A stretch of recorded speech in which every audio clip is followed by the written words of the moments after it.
الحمد لله نحمده ونستعينه ونستغفره ونؤمن به ونتوكل عليه ونعوذ بالله من شرور أنفسنا ومن سيئات أعمالنا من يهده الله فلا مضل له ومن يضلل فلا هادي له وأشهد أن لا إله إلا الله وحده لا شريك له وأشهد أن محمدا عبده ورسوله أما بعد فإن خير الحديث كتاب الله وخير الهدي هدي محمد صلى الله عليه وسلم وشر الأمور محدثاتها وكل محدثة بدعة وكل بدعة ضلالة وكل ضلالة في النار.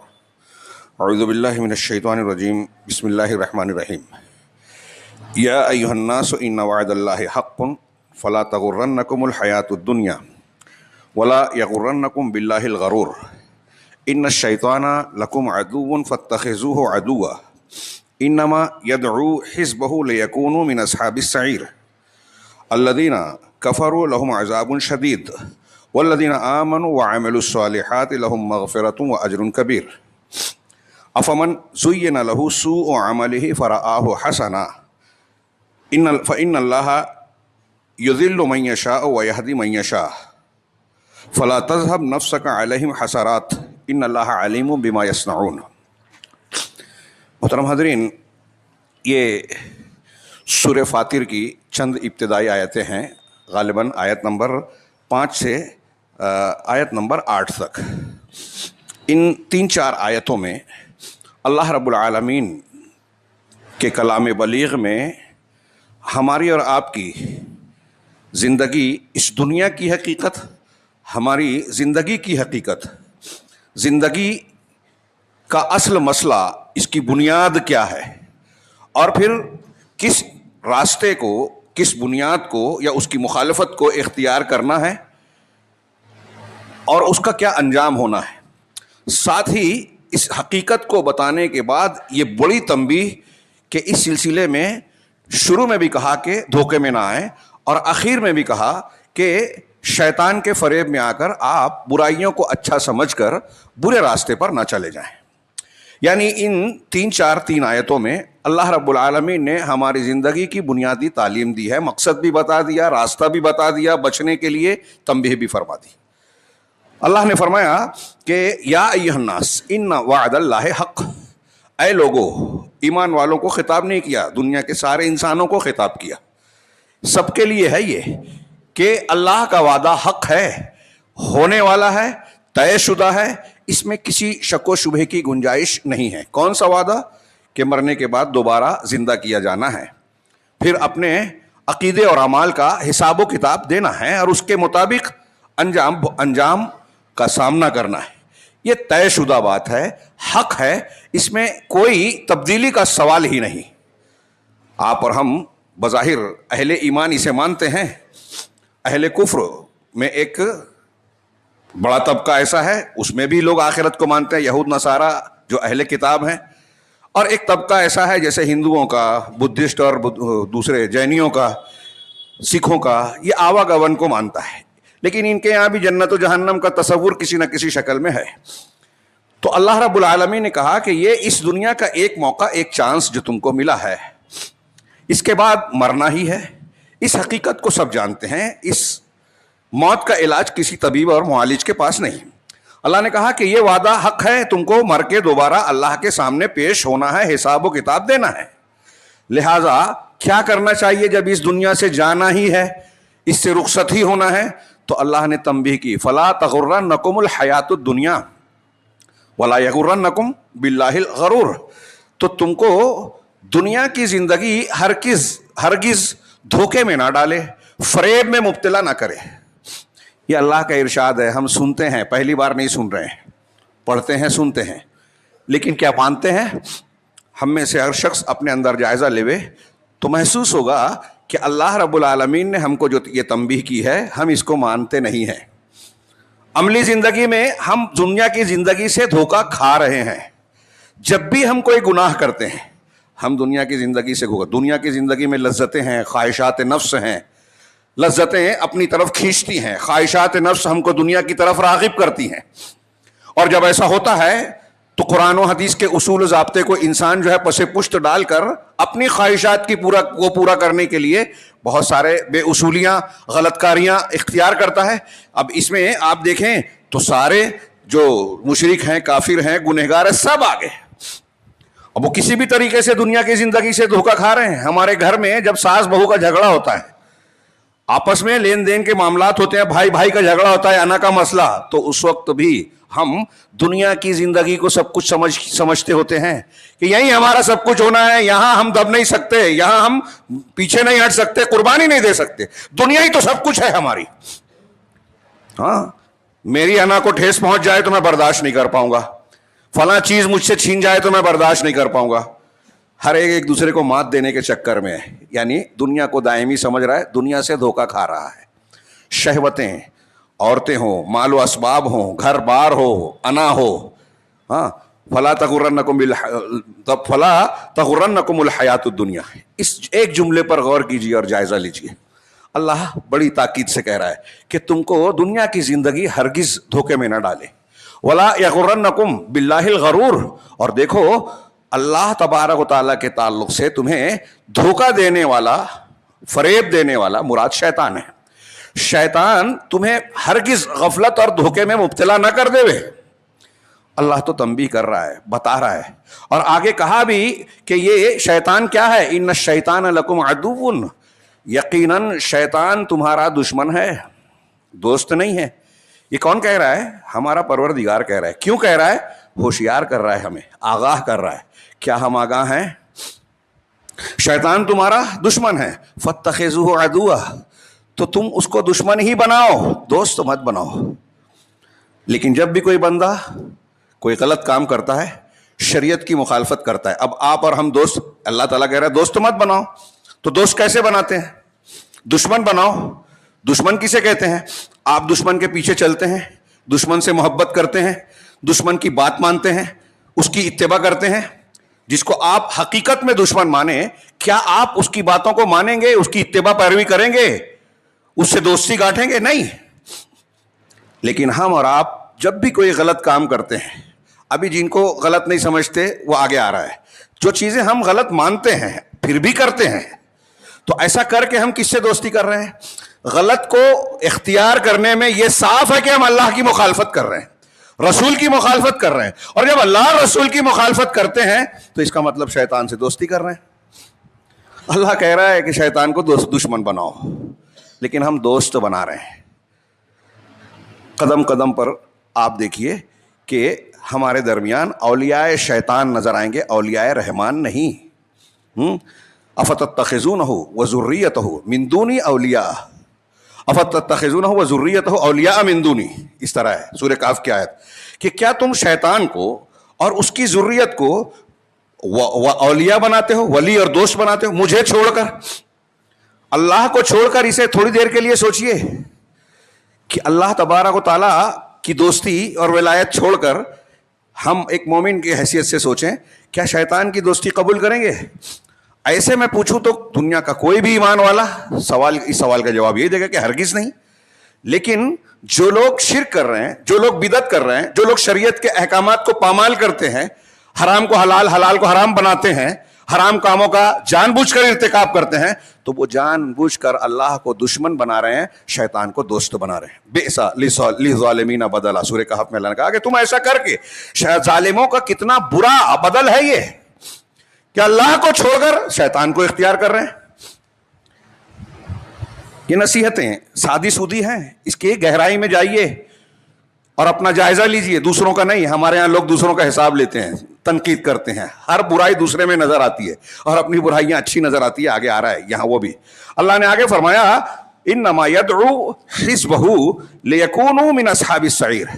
شیطان اپنے گروہ کو دعوت دیتا ہے، بلاتا ہے، جو اس کے پیچھے چلتا ہے، جو اس کی دوستی گانٹتا ہے. تو کوئی اس کے ساتھ وہ بھلا نہیں چاہتا، بھلا دکھاتا ہے. حضرت آدم سے کہا کہ میں تمہارا خیر خواہ ہوں، جنت کا یہ پھل جو اللہ نے منع کیا کھا لو گے تو ہمیشہ جنت میں رہو گے، اسی کی وجہ سے نکالا گیا. جو پھل نکلنے کا سبب بنا اس کو جنت شجرۃ الخلد کا نام دیا. ایسے ہی دنیا میں جو ہم کو محروم کرنے والی چیزیں ہیں، جو ہم کو ناکام بنانے والی چیزیں ہیں، اللہ تبارک و تعالیٰ کا ناپسندیدہ بنانے والی ہے، جہنم میں لے جانے والی ہے، دنیا کی بھی آخرت کی بھی. شیطان، قرآن اللہ کہہ رہا ہے انما یدعو حزبہ لیکونوا من اصحاب السعیر. وہ اپنے گروہ کو، اپنی جماعت کو، شیطان اپنی پارٹی کو دعوت دیتا ہے، بلاتا ہے. کس لیے بلاتا ہے؟ کیوں دعوت دیتا ہے؟ لیکونوا من اصحاب السعیر، تاکہ وہ جہنم والوں میں شامل ہو جائیں. شیطان جو ہمیں دعوت دے رہا ہے اور ہم اس کی دعوت کو قبول کر رہے ہیں. ابھی میں نے کہا کہ جب بھی ہم کوئی گناہ کر رہے ہیں شیطان کی دعوت قبول کر رہے ہیں، جب بھی ہم کوئی گناہ کر رہے ہیں شیطان کو دوست بنا رہے ہیں، حالانکہ ہم بھی جانتے ہیں کہ وہ ہمارا دشمن ہے. رب العالمین کا یہ فرمان ہم سنتے ہیں، جانتے ہیں، بیان کرتے ہیں کہ وہ ہمارا دشمن ہے، اس کو دشمن بنانا چاہیے، لیکن ہم نہیں بنا رہے ہیں. آگے دیکھیے، اللہ نے فرمایا اب یہ شیطان نے دنیا کی زندگی دھوکا ہے، فریب نہ کھاؤ. اللہ نے کہا اللہ کا وعدہ ہے قیامت آنے والی ہے، حساب کتاب دینا ہے، تو دنیا سے دھوکا مت کھاؤ، شیطان سے دھوکا نہ کھاؤ. شیطان تمہارا دشمن ہے، جہنم کی طرف بلا رہا ہے. یہ بیان کرنے کے بعد اللہ نے کہا کہ اب شیطان کو ماننے نہ ماننے والے دو قسم کے لوگ جو ہوں گے، دو قسم بٹیں گے. تو ان دونوں کا ذکر کیا، کون ہے اور ان کا انجام کیا ہوگا، دو جملے میں جو بار بار ہم قرآن میں الگ الگ سیاق و سباق میں پڑھتے ہیں. الذین کفروا لہم عذاب شدید. اب جو شیطان کے پکے دوست ہو جائیں گے، کفر کریں گے. اب ہم جب کفر کا لفظ استعمال کرتے ہیں تو عقیدے والا ہی کفر سمجھتے ہیں کہ جو لوگ اللہ کا انکار کرتے ہیں، مسلمان نہیں ہیں، وہی کافر ہیں. ایسا نہیں ہے. بہت سے مسلمان بھی کافر ہیں، وہ عملی کفر کر رہے ہیں. کفر اکبر سے نیچے درجے کا کفر اصغر ہے. ایک مسلمان سے لڑے، قتل قتال کرے، حدیث نے کہا کفر ہے. باپ کے علاوہ کسی اور کی طرف نسبت کرے، حدیث نے کہا کفر ہے. غیبت چغلی جو کرے گا جنت میں نہیں جائے گا. یہ عملی کفر کا حصہ ہے. کہیں اس کو نفاق کہا گیا. جھوٹ بولنا، بات کرے تو جھوٹ بولے، وعدہ کرے تو وعدہ خلافی کرے، امانت دی جائے تو خیانت کرے، منافق کی علامتیں بیان کی گئی. تو یہ عملی نفاق، عملی کفر جو عقیدے کا نہیں ہے، یہ بھی کفر ہے. تو ایسے کافروں کے لیے بھی عذاب کی وعیدیں ہیں. اللہ کے رسول نے بتایا والدین کی نافرمانی کرنے والے کی یہ سزا، سود کھانے والے کی یہ سزا، یتیم کا مال ناجائز طریقے سے کھانے والے کی یہ سزا، دوسروں کا حصہ ہڑپ کرنے والے اور ظلم کرنے والے کا یہ مقام، یہ سزا ہوگی جہنم میں. تو اس کے لیے بھی عذاب ہے شدید. یہ الگ بات ہے کہ ایمان کی وجہ سے اللہ چاہے تو اسے معاف کر دے، یا سزا دینے کے بعد اسے سزا سے جہنم سے نکال دے، یہ الگ بات ہے. لیکن جنہوں نے بھی کفر کیا، وہ اعتقادی کفر ہو یا عملی کفر ہو، بہت غور سے سمجھیے اسے. نماز نہ پڑھنے والا کافر اپنے آپ کو مسلمان کہہ رہا ہے، جمعہ میں آ بھی رہا ہے، ہاں، اور بہت سارے مسلمانوں کے کام بھی کرتا ہے، بظاہر دکھاوا کرتا ہے کہ میں اس کام میں مسلمان ہوں، کئی کاموں میں مسلمان ہی نہیں ہے. مسجد میں آج ہمارے ہاں لوگ مسلمان ہیں، بازار میں غیر مسلم ہے، لین دین میں غیر مسلم ہے، بینک کے کاروبار میں غیر مسلم ہے. غیر مسلم معنی میں نہیں کہ وہ اپنے آپ کو کافر کہتے ہیں، اس معنی میں کہ وہاں اسلام کا قانون قاعدہ جانتے ہوئے بھی مانتے نہیں ہیں، شیطان کو دوست بناتے ہیں، کفر کر رہے ہیں. عملی طور سے اللہ کی بات کو ماننے کا انکار کر رہے ہیں. کفر کا معنی انکار کرنا. آپ مانتے نہیں ہیں، بھائی آپ کو پتا ہے بھائی کا یہ حصہ ہے، آپ دے ہی نہیں رہے ہیں. ارے وہ ظاہر کر دے گا، اللہ سے زیادہ آپ کو سمجھ گیا. جس کا حصہ جو مقرر ہے ہم کو اطمینان ہی نہیں ہے، تو بیٹے کو برابر ملے گا. ایک بیٹے سے محبت ہے، ایک سے ناراضگی ہے، تو ایک کے نام وصیت کر دی، جبکہ اللہ کے رسول نے کہا وارث کے لیے وصیت نہیں ہے. اللہ کے رسول کی بات ماننا ہی نہیں ہے.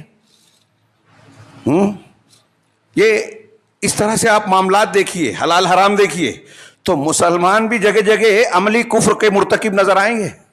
اور اس تناظر میں ابھی اس آیت کو سمجھیے، اگر ایمان ہوگا تو ہم دہل جائیں گے. اللہ نے کہا الذین کفروا لہم عذاب شدید. جن لوگوں نے کفر کیا ان کے لیے بہت سخت عذاب ہے.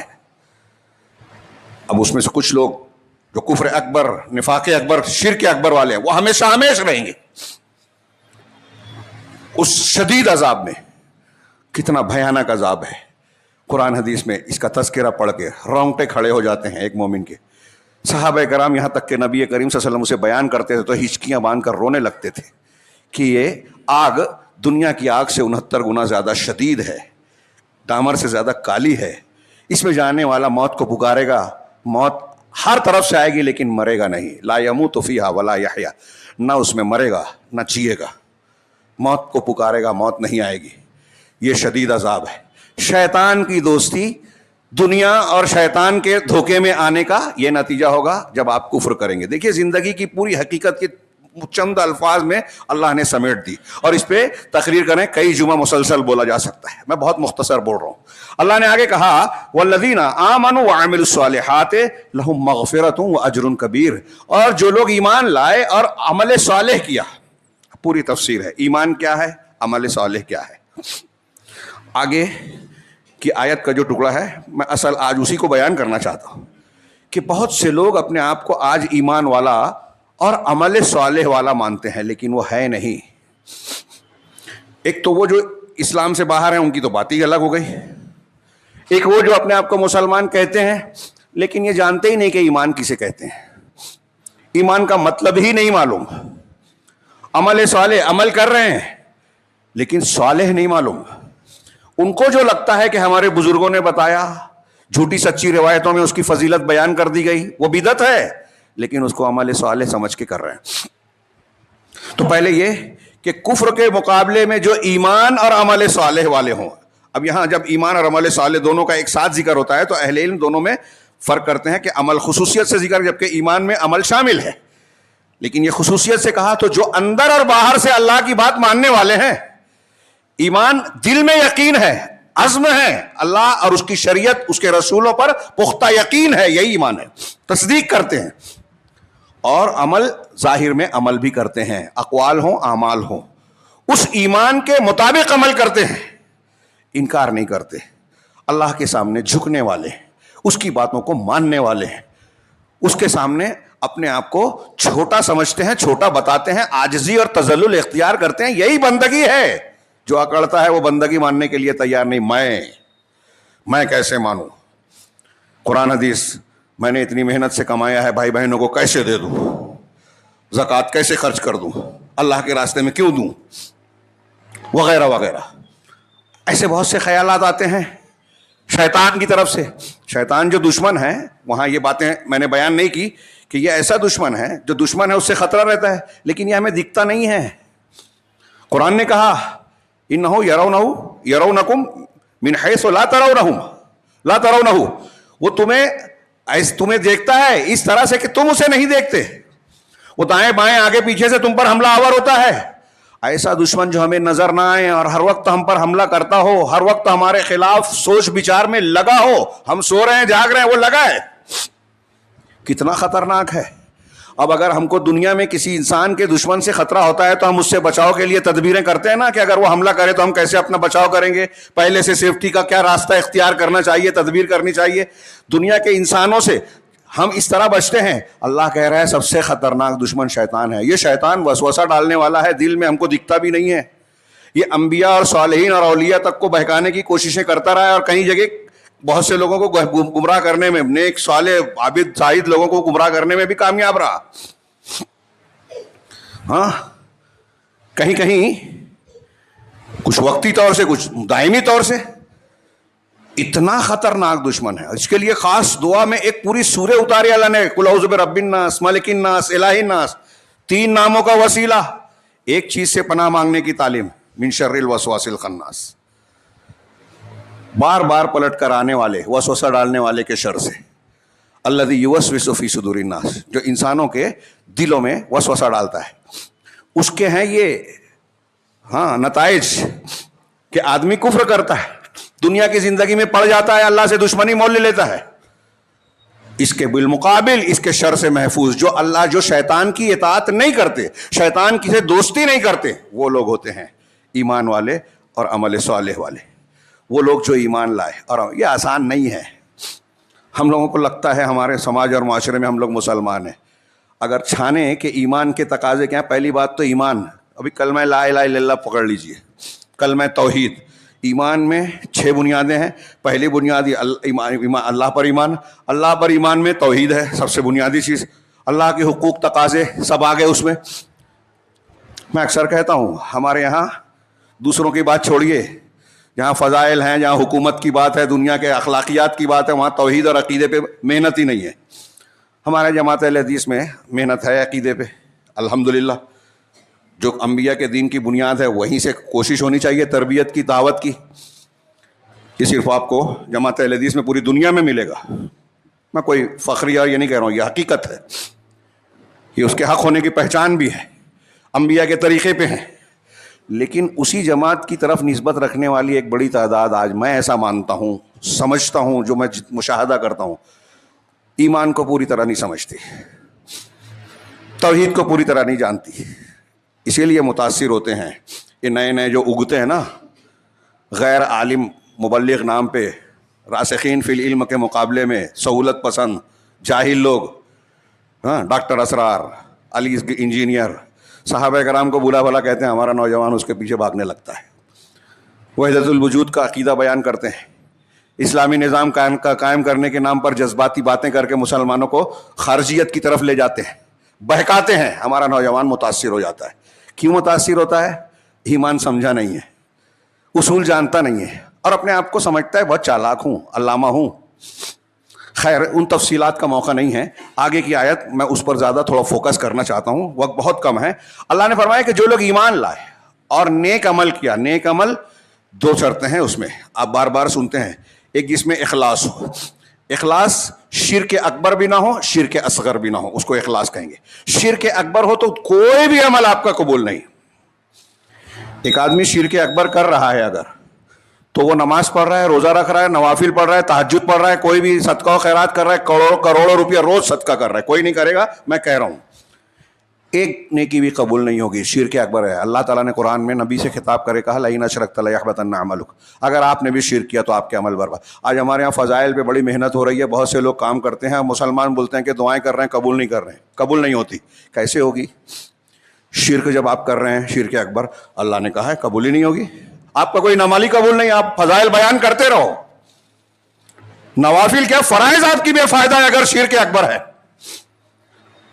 تو ایمان کے پہلے ایمان صحیح کیجئے، سیکھیے علماء کی مجلس میں بیٹھ کر.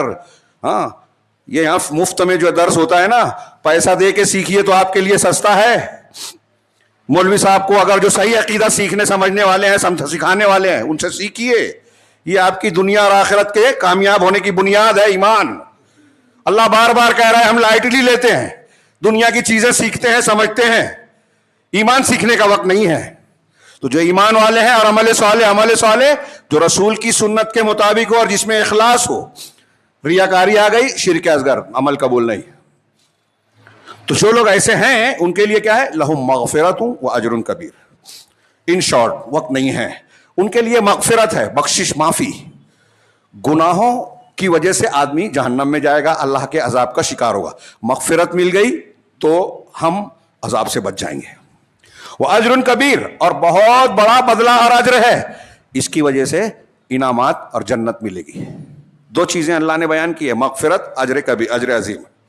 مغفرت سے عذاب سے بچا ہوگا، اور اجر عظیم یا اجر کبیر سے جنت ملے گی. جو ہم چاہتے ہیں، پسند کرتے ہیں، وہ زندگی ملے گی. اب یہ حقیقت بیان کرنے کے بعد اللہ نے ایک اور تنبیہ کی، اور میں نے بار بار کہا کہ میں اس کو خاص طور سے ہائی لائٹ کرنا چاہتا ہوں آج کی بات میں، لیکن وقت ختم ہو رہا ہے، اس لیے مختصر ہی بات ہو پائے گی. اللہ نے آگے فرمایا افمن زین لہ سوء عملہ فرآہ حسنا فإن اللہ یضل فرآہ حسنا. کیا پس وہ شخص، سوالیہ انداز ہے، کیا وہ جس کے لیے اس کے برے عمل کو مزین کیا گیا ہے. اصل میں تو اللہ ہے ہر چیز کو کرنے والا، لیکن لوگوں کو چھوٹ دی ہے، طاقت دی ہے، تو یہ کام شیطان والا ہے. ہماری برائی کو اچھا بتا کر، سنوار کر دکھانا، مزین کرنا. اب اس کی تشریح میں نے کہا، جیسا کہ میں چاہتا تھا کہ اس میں کئی باتیں بیان کروں، صرف اشارے کہ جتنے بھی مشرکین ہیں جو شرک کرتے ہیں، کوئی بت کی پوجا کر رہا ہے، کوئی حضرت عیسیٰ علیہ السلام کو اللہ کا بیٹا مان رہا ہے، کوئی عزیر کو اللہ کا بیٹا مان کے پکار رہا ہے، کوئی مردوں کو، کوئی سورج چاند ستاروں کی پوجا پرستش کر رہا ہے، دیوی دیوتا کو پوج رہا ہے. یہ سب جب پوجا پاٹ کرتے ہیں تو اچھا ہی سمجھتے ہیں کہ میں نیکی کر رہا ہوں. جتنے مشرکین تھے، یہ جو سیاق و سباق ہے، کہ اللہ کے رسول دعوت دے رہے ہیں مکہ والوں کو، لیکن وہ مان نہیں رہے ہیں. اس لیے بعض روایتوں میں کہ اس سے مراد ابو جہل ہے. اس کو لوگ ابو الحکم کہتے تھے جاہلیت میں، شریعت نے کہا ابو جہل ہے، وقت کا سردار، بڑا طاقتور لیڈر. اس وقت تو وہاں ہماری طرح الیکشن ہوتا تو وزیر اعظم یا صدر جمہوریہ رہتا، وہ بھی تو بڑا چالاک، بظاہر دنیاوی اعتبار سے کامیاب، لیکن ابو جہل تھا، جہالت والا. جہالت کا باپ یعنی جہالت والا. دین نے، اسلام نے، اللہ کے رسول نے اس کا یہ نام رکھا. ابو الحکم نہیں ہے، ابو جہل ہے. کیوں؟ اس لیے کہ کفر کر رہا ہے، شرک کر رہا ہے.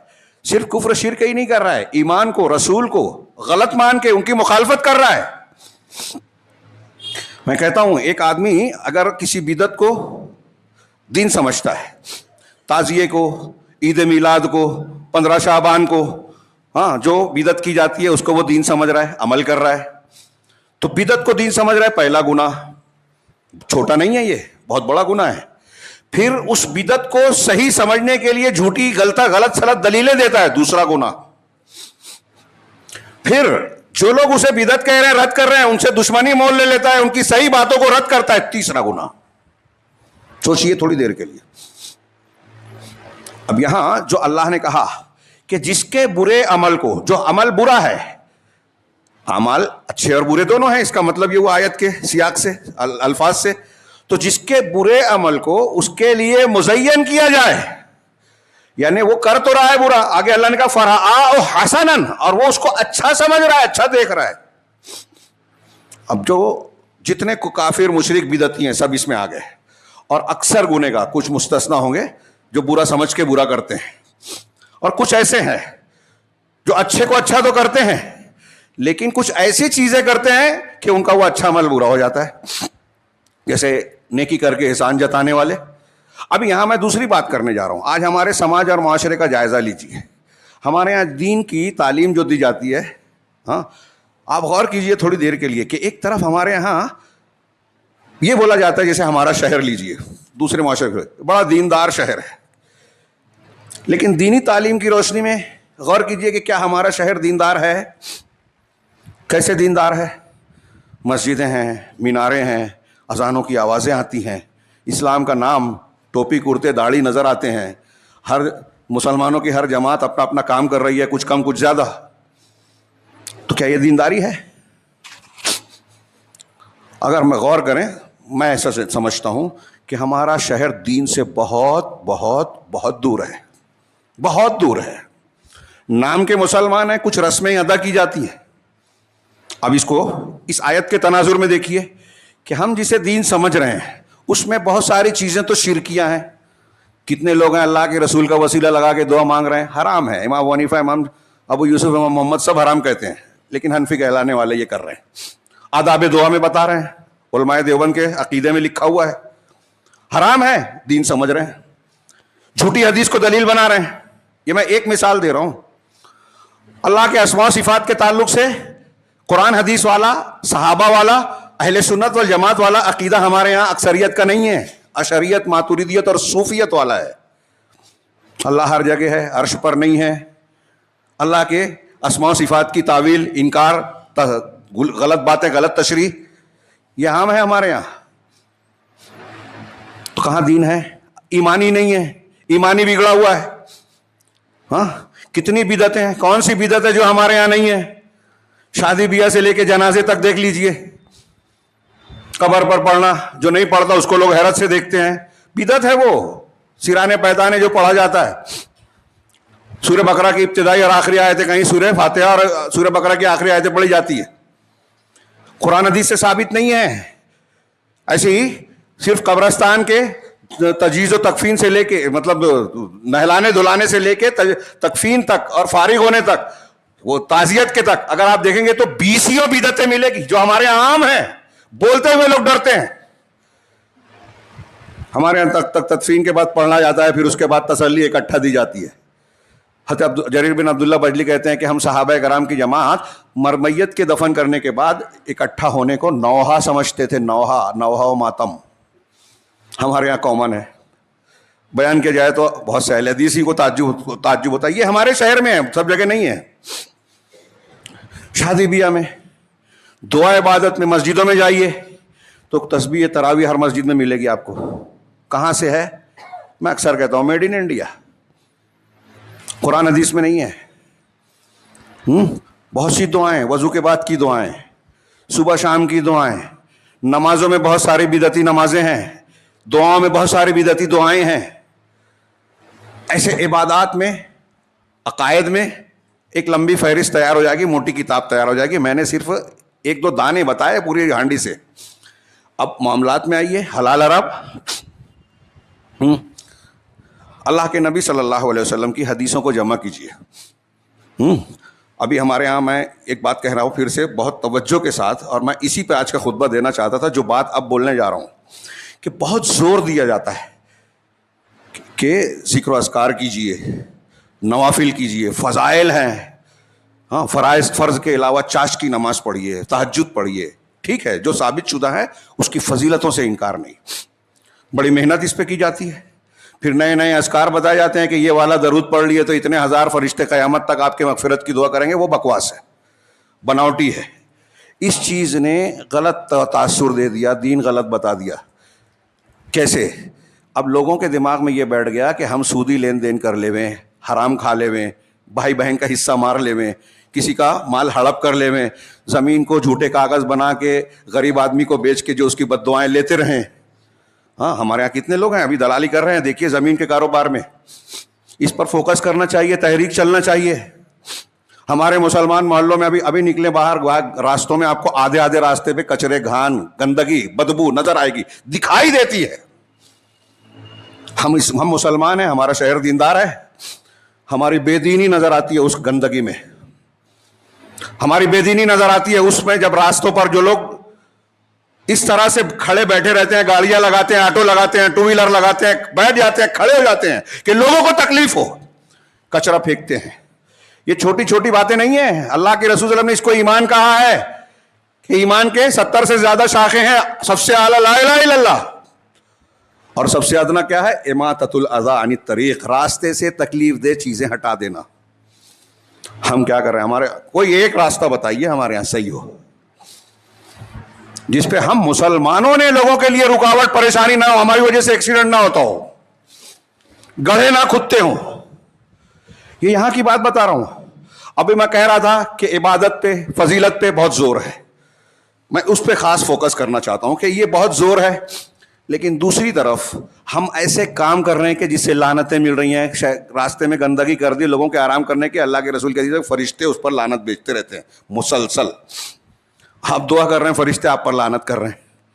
ایک دوسرا، ہم دعا پر زور دیں. مسلمان کا سب سے بڑا ہتھیار دعا ہے، عبادت اور دعا. اکثر ہم کہتے ہیں کچھ نہیں ہے تو دعا ہے. حضرت یونس علیہ السلام نے مچھلی کے پیٹ سے دعا کی، کچھ نہیں تھا، کوئی نیٹ ورک نہیں تھا، اللہ نے سنی، نجات دی. ایسی مثالیں ہیں انبیاء کی، صالحین کی. اب ہمارے پاس بھی وہ ہتھیار ہے، تو آج وہ ہتھیار ہمارا دھاردار ہے، کام کر رہا ہے. اب صرف ایک بات بہ کے بات کو سمیٹتا ہوں. قرآن و حدیث سے بالکل صاف صاف ثابت ہے کہ جو حرام کھاتا ہے اس کی دعا عبادت قبول نہیں ہوتی. جس کے پیٹ میں حرام ہے اس کی نماز روزہ قبول نہیں ہوتا. اب آپ فضیلت کی، فرض کے علاوہ تہجد، چاشت سب پڑھتے رہیں، خوب پڑھیں. جب قبول ہی نہیں ہو رہی ہے تو آپ کی محنت کا فائدہ کیا؟ دعائیں مانگ رہے ہیں، قبول نہیں ہو رہی ہے، کیوں؟ کون سا حرام طریقہ ہے جو آج مسلمان نہیں کر رہا ہے؟ کھانے پینے کے معاملے میں بات کر رہا ہوں، دوسرے اعمال میں بھی. ہاں، سودی لین دین ہمارے یہاں کامن ہے. یہ ابھی میں نے زمین کی مثال دی، دھوکے سے زمینوں کو بیچ دینا. ایک تو وہ دھوکہ ہے، پھر جو پریشان ہوتا ہے اور خاص طور سے غریب لوگ اس میں مارے زیادہ جاتے ہیں، ان کی بد دعائیں. پھر دواخانوں میں جائیے تو لوٹیروں کی طرح ہمارے اطباء بن کے بیٹھے ہیں. اللہ ماشاء اللہ، کوئی بینک کا سود لے کے اس کو ادا کرنے کے لیے جو ہے سر درد والے کا پیٹ کا آپریشن کر رہا ہے. کوئی نارمل ڈیلیوری کرتا ہی نہیں ہے کہ اتنا خرچہ کر کے بنے تو نارمل کریں گے تو کمائیں گے کیسے؟ تو کمانے کے لیے لوگوں نے، ہمارے یہاں لوگ اخبار میں اشتہار دیتے رہے، فلاں ڈاکٹر بن گیا شہر کے لیے. کاہے کی فضیلت کی بات ہے؟ ایک دکاندار، پیشہ ور، تاجر بڑھ گیا، دنیا کمانے والا بڑھ گیا. کون ہے خدمت کرنے والا؟ تعلیمی اداروں میں یہی ہے، رشوت، گھوس، نااہل لوگوں کو رشوت لے کر جو ہے پوسٹنگ دی جاتی ہے. ابھی ہمارے یہاں کیسز چل رہے ہیں, لوگ سن رہے ہیں, میں تو تفصیل نہیں جانتا, آپ لوگ شاید زیادہ جانتے ہو. کسی کی تنخواہ آ رہی ہے, کسی کو دی جا رہی ہے, کسی کی آ رہی ہے, مینجمنٹ رکھ رہا ہے, مسلمان ہے, دینداری ہے, ایمان الحمد, لیکن اس کے باوجود اطمینان ہے. کہہ رہے فلاں مولوی صاحب نے راستہ بتا دیا ہے, فضیلت پہ عمل کر لیں گے ختم ہو جائے گا معاملہ, یہ راستہ اختیار کر لیں گے تو سود ہمارے لیے جائز ہو جائے گا, مولوی صاحب کا فتویٰ ہے ہمارے پاس. میں نے وہی کہا, ایک تو حرام کر رہے ہیں, پھر حرام کو حلال بنانے کی جھوٹی دلیل دے رہے ہیں, بحث کرتے ہیں, اور پھر صحیح بات بتانے والے کو کہتے ہیں کہ یہ شدت پسند ہے, یہ ترقی نہیں کر سکتا. جو اسلام پر عمل کرے گا یہ ترقی نہیں کرے گا, یہ پرانے دماغ کا آدمی ہے, رجت پسند ہے, تنگ دل ہے, آج کے حالات کے تقاضے کے مطابق نہیں چل رہا ہے. سب سے تازہ, سب سے ترقی یافتہ, سب سے بابرکت دین اسلام ہے, اسلام کی خالص تعلیم ہے. حلال پر عمل کیجئے, ترقی کریں گے, اور حلال کی بنیاد پر جو ترقی ہوگی وہ مضبوط ہوگی, اس میں خوف خطرہ نہیں ہوگا. آپ دیکھ لیجئے, شہر میں جائزہ لے لیجئے, سود بیاج کے لین دین والے 20 لاکھ کا ٹرن اوور کر رہے ہیں تو 40 لاکھ کے قرضے میں ہے. تو قرضہ وہ مالدار نہیں ہے, مائنس ہے, وہ غریب سے بھی غریب ہیں, جو روز کما کے کھا کے سو جاتا ہے لیکن قرضہ نہیں ہے اس کے اوپر, ویسا اس سے زیادہ مالدار ہے وہ جو 20 لاکھ کا ٹرن اوور کرتا ہوا نظر آ رہا ہے. تو میں فوکس اس بات پہ کرنا چاہتا ہوں, یہ جتنے ہیلے باز ہیں, جتنے حرام کو حلال بنانے والے ہیں, سود کو حلال سمجھ کر یا سمجھا کر اختیار کرنے والے, سودی لین دین کرنے والے ہیں, زمین کا دھندا جھوٹ دھوکے اور غلط کاغذات بنا کر کرنے والے لوگ ہیں, یہ سارے کے سارے اس میں شامل ہیں.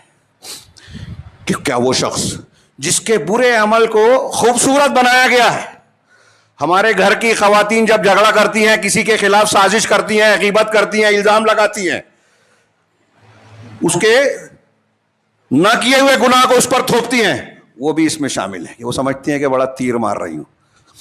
بیٹیوں کو ان کی مائیں سکھا کے بیچتی ہیں اپنے گھر میں جا کے, اس طرح سے جھگڑا پیدا کرنا, فساد پیدا کرنا, تم الگ ہو جاؤ گے, وہ بھی اس میں شامل ہے. شادی بیاہ میں الٹی سیدھی رسموں کا اختیار کرنا جو قرآن حدیث کے خلاف ہے, وہ کر رہے ہیں, اور پھر عذر کرتے ہیں, ارے کہاں روز روز ہوتی ہے, بچوں کے عورتوں کے ارمان ہیں, وہ بھی اس میں شامل ہے. کہ لوگوں کے ارمان اور خواہشات نفس اور دنیا کے لیے آپ اللہ اور اس کے رسول کی تعلیمات کا گلا گھونٹ رہے ہیں, اسے پیروں تلے روند رہے ہیں. یعنی آپ برا عمل کر رہے ہیں اور اچھا سمجھ رہے ہیں. قدم قدم پر اپنا اپنا جائزہ لیجئے, اور پھر دیکھیے تو ہمیں لگے گا کہ ہمارا شہر اور ہم دیندار نہیں ہیں, ایمان اور عمل صالح نہیں ہیں, ابھی بہت دور ہیں ہم لوگ, بہت تربیت کی ضرورت ہے. اور اگر ہم چاہتے ہیں کہ ہماری دعائیں آسمان چیر کے اللہ تک پہنچے, ہماری فریاد, ہماری طلب اللہ تک پہنچے اور اللہ قبول کرے, تو روزی کو حلال کیجئے, دعا کے قبول ہونے کی شرائط پوری کیجئے. میں نے ایک چیز بیان کی, اب ٹائم نہیں ہے, رشتے کا کاٹنا بھی دعا کو قبول نہیں ہونے دیتا. برائی کو دیکھ رہے ہیں آپ, برائی سے روک نہیں رہے ہیں, امر بالمعروف نہی عن المنکر, جو نہیں کرتے, جس سماج میں یہ ختم ہو گیا, اس کی دعا قبول نہیں ہوتی. یہ قرآن حدیث میں بیان کیے گئے باتیں ہیں. وقت زیادہ ہو گیا, آیت کا آخری حصہ, اللہ تبارک و تعالیٰ نے فرمایا کہ جس کے برے عمل کو اچھا بنایا, مزین کیا گیا, اور وہ اسے اچھا سمجھ رہا ہے, فإن اللہ, تو یہ اصل میں اللہ کی طرف سے ہے, فإن اللہ یضل من یشاء ویہدی من یشاء, اللہ جسے چاہتا ہے ہدایت دیتا ہے, جسے چاہتا ہے گمراہ کرتا ہے, جسے چاہتا ہے ہدایت. اب اللہ چاہتا ہے تو ہم سمجھتے ہیں کہ اب اس کی کیا غلطی ہے, اس کی غلطی ہوتی ہے. اللہ جانتا ہے, اللہ جو چاہتا ہے وہ اس کی حکمت سے جڑے ہے, اس کے علم سے جڑا ہوا ہے. یہ جتنی جگہ قرآن میں آپ یہ پڑھتے ہیں اس میں یہ معنی جوڑ دیجئے کہ اللہ اپنی حکمت اور علم کی بنیاد پر چاہتا ہے, زبردستی کسی کو گمراہ نہیں کرتا. جو گمراہی کا مستحق ہے اس کو گمراہ کرتا ہے, جو ہدایت کا مستحق ہے اسے ہدایت دیتا ہے. اور جسے اللہ کر دے تو رسول بھی اس کو ہدایت نہیں دے سکتے. تو اللہ نے آخری جملہ کہا, فلا تذهب نفسك عليهم حسرات, لہذا اے رسول آپ ان لوگوں پر غم کھا کھا کر اپنے آپ کو ہلاک مت کیجیے. یعنی اللہ کے رسول بھی بشر ہیں, کوشش کر رہے ہیں, پھر بھی کچھ لوگ ایمان نہیں لائے, تو آپ مختار کل نہیں ہیں. آپ کو بھی دکھ ہو رہا ہے, یعنی آپ انسان ہیں, چاہتے ہیں کہ لوگ ایمان لیں لیکن نہیں لائے سب. تو اللہ نے کہا کہ آپ اپنے آپ کو ہلاک, حسرات, حسرتن کی جمع حسرت کہتے ہیں شدید غم کو, شدید ہم و غم کو. نبی صلی اللہ علیہ وسلم کہہ رہے ہیں آپ کو دکھ ہوتا تھا کہ میں محنت کر رہا ہوں, لوگ ایمان نہیں لا رہے ہیں, میں محنت کر رہا ہوں, لوگ مان نہیں رہے ہیں. تو اللہ نے کہا کہ اللہ جسے چاہتا ہے ہدایت دیتا ہے، جسے چاہتا ہے گمراہ کرتا ہے. تو ان کے اگر یہ ایمان نہیں لا رہے ہیں، اگر بات نہیں مان رہے ہیں، تو آپ کا کام پہنچانا ہے. آپ نے اپنی ذمہ داری نبھا دی، اللہ کے دین کو پہنچا دیا. اب وہ نہیں مان رہے ہیں تو اس سے آپ کا کچھ بگڑنے والا نہیں، ان کا ہی معاملہ بگڑے گا. آپ اپنے آپ کو ہمیں ہلاک نہ کیجیے. ان اللہ علیم بما یصنعون، وہ جو کچھ کارستانیاں کر رہے ہیں اللہ اس کو خوب جانتا ہے. اب دنیا کا کوئی بھی ظالم ہو، کوئی بھی کتنا بھی اپنے آپ کو بھلا سمجھنے والا، برا کام کرنے والا ہو، اللہ اس کو جان رہا ہے، اس کو پہچائے گا. اور جو برا کر رہا ہے، وہاں اس سوال کے بعد کچھ لوگ حذف بھی مانتے ہیں کہ جو ایسا ہے کیا وہ اس کے جیسا ہوگا جو ہدایت یافتہ ہے؟ نہیں، جو ہدایت والا ہے وہ قابل قدر ہے، اللہ کے یہاں اجر و مغفرت کا مستحق ہے.